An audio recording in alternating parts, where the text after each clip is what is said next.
पूरी नहीं है और आर्मी चीफ नोटिफिकेशन की जरूरत नहीं। 27वीं तरमीम के तहत चीफ ऑफ डिफेंस फोर्सेस और आर्मी चीफ के ओहदे 2030 तक साथ चलेंगे।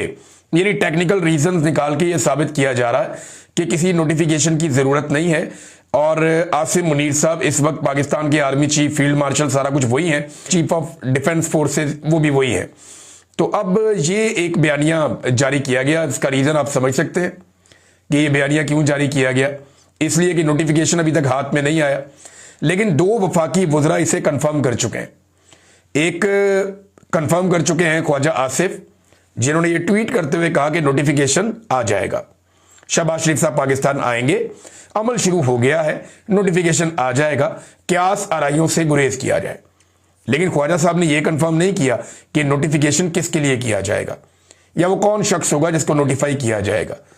लेकिन ख्वाजा साहब ने ये कंफर्म कर दिया कि नोटिफिकेशन की जरूरत है। तो ये जो लोग कह रहे थे कि नोटिफिकेशन नहीं चाहिए, उसका जवाब तो ये है। फिर राणा सनाउल्लाह साहब का एक स्टेटमेंट है और ये हमें यहां पे याद रखना चाहिए। राणा सनाउल्लाह साहब ने 13 नवंबर को, जब ये 27वीं आईनी तरमीम हुई, तो उन्होंने नदीम मलिक साहब के प्रोग्राम में कहा था कि और किसी ने नहीं कहा। और राणा सनाउल्लाह साहब साबिक लॉ मिनिस्टर हैं और वो जितना कुछ जानते हैं, यानी इन मामलात में वजीर दाखिला भी रहे हैं, वो पंजाब में लॉ मिनिस्टर भी रहे हैं वो, और वो कानून के तालब इल्म हैं, कानून को अच्छी तरह जानते भी हैं और लेजिस्लेचर भी हैं और किचन कैबिनेट का हिस्सा है शरीफ खानदान की। तो राणा साहब ने तो ये कहा था 13 नवंबर को, और आज क्या तारीख है? आज 1 दिसंबर हो चुका है। 28 नवंबर की रात 12 बजे आर्मी चीफ की मुद्दत मुलाजमत खत्म हो गई थी। अगर तो नया नोटिफिकेशन चाहिए तो अब 3 दिन हो गए हैं, कोई आर्मी चीफ नहीं है, तीसरा दिन शुरू है, कोई आर्मी चीफ नहीं है, ना 29 को, ना 30 को और ना आज 1 को। अब ये नोटिफिकेशन रुका क्यों हुआ, ये है बड़ा सवाल। देखिए, पाकिस्तान का जो सबसे इंपॉर्टेंट इवेंट होता है ना, वो आर्मी चीफ की तैनाती, तकर्री या एक्सटेंशन होता है। बाकी सारे काम पाकिस्तान में सानवी नौयत के हैं। पाकिस्तान का जो सबसे अहम इवेंट होता है या सबसे अहम कोई नोटिफिकेशन होता है, वो आर्मी चीफ की तकर्री होता है, जिसमें पाकिस्तान के स्याह और सफेद का मालिक एक बावर्दी शख्स को बना दिया जाता है 3 साल के लिए, और अब ये काम शायद 5 साल के लिए होगा। ये सबसे इंपॉर्टेंट दिन होता है, बाकी सारे दिन फारग होते हैं। यानी इंडिया के साथ झड़प हो गई, जंग हो गई, छोटी बात है। 9 मई हो गया पाकिस्तान में, छोटी बात है। किसी वजीर आजम को, साबिक को जेल में डाल दिया, छोटी बात है। किसी साबिक वजीर आजम को फांसी दे दी, छोटी बात है। पाकिस्तान में जो बड़ी बात होती है, जो इंपॉर्टेंट दिन होता है, वो आर्मी चीफ की तकर्री का दिन होता है या आर्मी चीफ की एक्सटेंशन का दिन होता है। ये बहुत इंपॉर्टेंट होता है।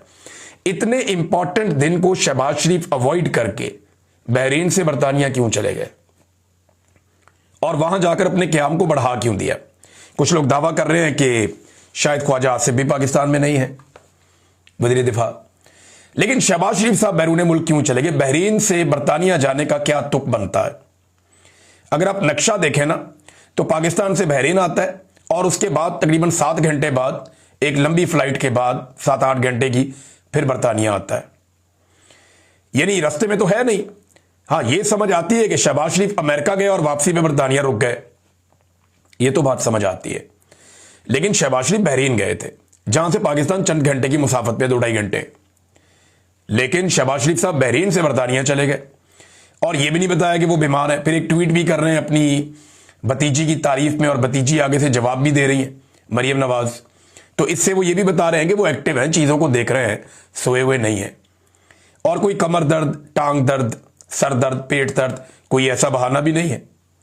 यानी शहबाज शरीफ साहब इस बात में बड़े माहिर हैं। जब भी उनके ऊपर केसेस बनते थे, बीमार हो जाते थे, वो कमर में उनके दर्द निकल आती थी और वो अस्पतालों में दाखिल हो जाते थे। शहबाज शरीफ, नवाज शरीफ, वो इन चीजों के माहिर हैं। जैसे उन पे मुश्किल वक्त आता है, वो अस्पतालों में पहुंच जाते हैं।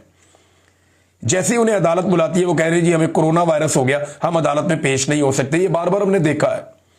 लेकिन शहबाज शरीफ साहब बरतानिया गए क्यों? हालांकि ये रास्ता भी नहीं बनता। वो बहरीन से आगे बरतानिया चले गए और वहां पर जाके अपने स्टे को प्रलॉन्ग भी कर दिया, लंबा कर दिया। वजह क्या है? इतने इंपॉर्टेंट दिन तो शहबाज शरीफ साहब को पाकिस्तान आना चाहिए था। फिर आप गौर करें, जब 27वीं आईनी तरमीम हो रही थी, तो शहबाज शरीफ साहब ने यानी यहां काबीना का इजलास बुला के मंजूरी दे दी। खुद शहबाज शरीफ साहब गालिबन आजरबाईजान के दौरे पे थे। आजरबाईजान से शहबाज शरीफ साहब ने कैबिनेट का इजलास बुलाया और यहां पे काबीना ने तरमीम की मंजूरी दे दी। इतना इंपॉर्टेंट काम, और ये एक छोटा तो नोटिफिकेशन है। शहबाज शरीफ साहब टेलीफोन पे अहकाम जारी कर सकते हैं, ये तो शहबाज शरीफ साहब फौरी तौर पे कर सकते हैं, एक फैक्स आ सकती है, मसला ही कोई नहीं है शहबाज शरीफ के लिए। लेकिन ये इतना इंपॉर्टेंट काम रुका हुआ क्यों है? आपको ना डॉट कनेक्ट करने पड़ेंगे। यानी मैं आपको सच बताऊं तो पाकिस्तान के किसी सहाफी के पास कोई सॉलिड न्यूज नहीं है। सारे लोग टामक टोइयां कर रहे हैं, कोई ये कहानी सुनाता है, कोई ये कहानी सुनाता है। एक बंदरबांट तो ओहदों की लगी हुई है ना इस वक्त मिलिट्री एस्टेब्लिशमेंट के अंदर या फौजी क़यादत के अंदर, एक रस्साकशी ओहदों की चल रही है, क्योंकि कुछ ओहदे जो हैं वो खाली हैं। चीफ ऑफ डिफेंस स्टाफ का ओहदा है, स्ट्रेटेजिक कमांड का ओहदा है, ISI चीफ का ओहदा है, ये भी किसी ना किसी ने लेना ही है। फिर वाइस चीफ का ओहदा है, ये भी किसी ना किसी ने लेना ही है। तो ओहदों के लिए खींचातानी तो चल रही है। ये पहले आपको नजर नहीं आती थी, लेकिन जनरल बाजवा के दौर से ऐसी बरकत पड़ी है कि ये सारी चीजें अब आपको नजर भी आती हैं और बाहर भी आती हैं। और ये सारा कुछ कभी ख्वाजा आसिफ ने बताया, कभी जो है वो इरफान सदीकी साहब मरहूम उन्होंने बताया, कभी जनाब किसी और सियासतदान ने बताया, कभी यानी हर कोई बताता रहा अपने अपने तौर पे कि जनाब ये किस तरह से बंदरबांट कर रहे थे और कैसे खींचातानी ओहदों के लिए हो रही थी।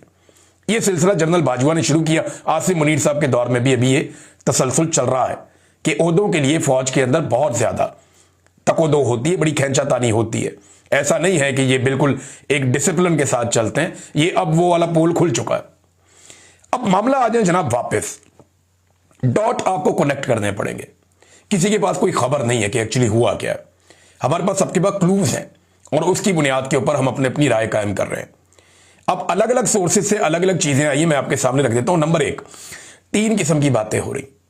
नंबर एक, नवाज शरीफ साहब के कुछ मुतालबात हैं और वो वाले मुतालबात जो उनके साथी बताते हैं, जैसे कि अफसार आलम कि नवाज शरीफ साहब कहते हैं जी ये तो सबको टांगो, ये ज्यादती है, ये चीजें क्यों नहीं हो रही। एस्टेब्लिशमेंट कहते हैं तुम करप्ट हो, नवाज शरीफ कहता है तुम करप्ट हो, सियासतदान करप्ट है, वो कहते हैं एस्टेब्लिशमेंट करप्ट है। एक दूसरे पे इल्जामात लगा रहे हैं और एक दूसरे पे इल्जामात लगा के एक खराबी पैदा हो रही है, जिसकी वजह से ये नोटिफिकेशन डिले में जा रहा है। कॉमन सेंस इसको नहीं मानती।